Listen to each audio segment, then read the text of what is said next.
মরুদ্দেশ Saudi আরবের মে মাস মানেই কাঠফাটা রোদ আর ভ্যাপসা গরম, কিন্তু এই তীব্র গরমের মধ্যেই সম্পূর্ণ উল্টো চিত্র দেখা যাচ্ছে দেশটির উত্তরাঞ্চলে। একদিকে যখন চারদিকে গ্রীষ্মের তীব্র দাবদাহে জনজীবন অতিষ্ঠ, অন্যদিকে তখন উত্তরাঞ্চলে শুরু হয়েছে কনকনে ঠান্ডা।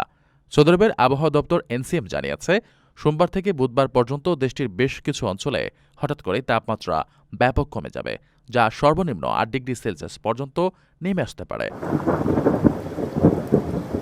আবহাওয়া দপ্তরের পূর্বাভাস অনুযায়ী এই আকস্মিক শৈত্যপ্রবাহের সবচেয়ে বেশি প্রভাব পড়বে উত্তরাঞ্চলীয় এলাকাগুলোতে। বিশেষ করে আল জোহ প্রদেশের পুরোটা এই আকস্মিক ঠান্ডার কবলে পড়বে।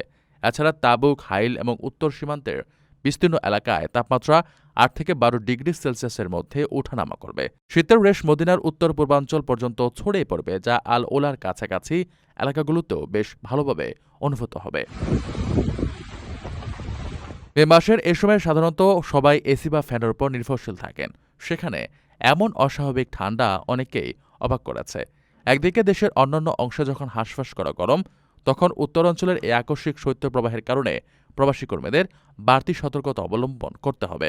বিশেষ করে যারা এসব এলাকায় বসবাস করেন বা কাজের প্রয়োজনে বাড়ির বাইরে থাকেন, এই আকস্মিক আবহাওয়া পরিবর্তনের ঠান্ডাজনিত রোগবালাই থেকে বাঁচতে প্রয়োজনীয় প্রস্তুতি নিতে বলা হয়েছে।